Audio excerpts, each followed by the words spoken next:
What happened in there was outrageous. They declared a resolution, they passed a resolution on December 5th saying this was an emergency. We told them what needed to be done to respond to that emergency, and they stuck it in a finger in our eye. They said, we asked for $1 million, they said you can't have 70,000. It's totally outrageous. Anybody else wants to say anything, they can. Well, at this point, The day after Frederick was flooded, and we've had Ellicott City flooded, who's next and who's worse? Annapolis. Do we have to wait for Houston, where in 3 years we have 3 500-year floods?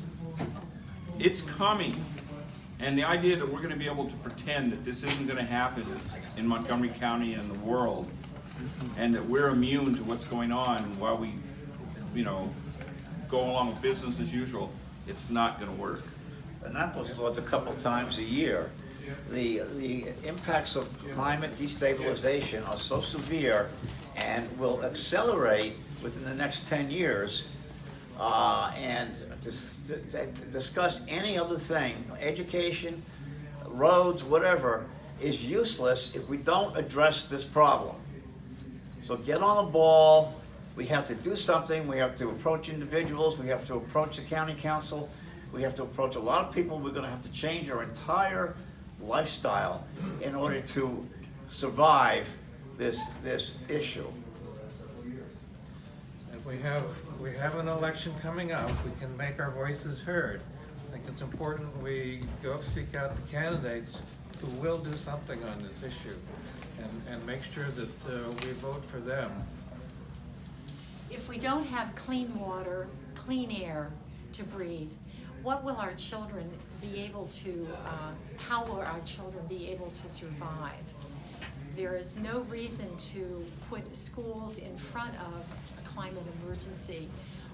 We have to consider our children and grandchildren and whether we're going to have an Earth in the next 20 years. And we should be aware that this budget is at the cost of our children and grandchildren. We are basically borrowing from our children and grandchildren. I'd like to say that I've worked in government for years, state level, county level. I have never seen this level of hypocrisy in my life, to declare an emergency, not put one penny in and try to get all the credit for their declaration and do nothing, and do it privately and secretly after what we were told publicly, is beyond words. And I wrote a book on climate words. I have no words for this. But we cannot let this stand. We cannot let this stand. You know what we should do? Each person who spoke, if you're willing, I can hear the TV editor saying now, what's your name?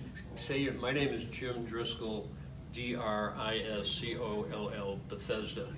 Anybody who wants to be on TV should say that so they can identify you. My name is Charlie Shore, S-H-O-R-E, from Gaithersburg. I'm Nancy Wilkinson from Bethesda.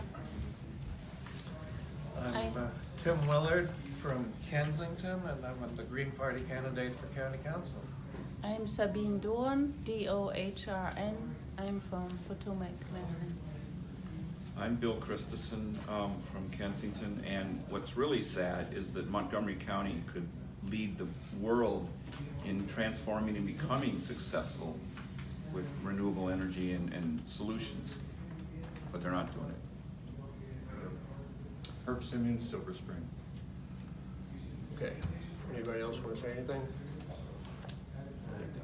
David Jang, and I'm also a member of the Green Party and a candidate for District 19 State Senate. What I have a feeling that when the disaster does happen,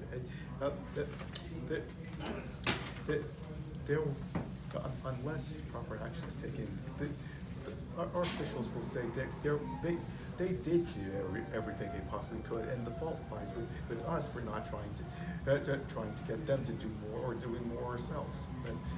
And when they say that, we should take what happened here and bring this up. Did you spell your name for the camera? David Jang, D-A-V-I-D-J-E-A-N-G. Okay, let's put the hands in here and let's have a little you have to hang around with football players, you end up doing these odd sort of team building sort of things, all right. This is an emergency, we'll be back. This is an emergency, we'll be back.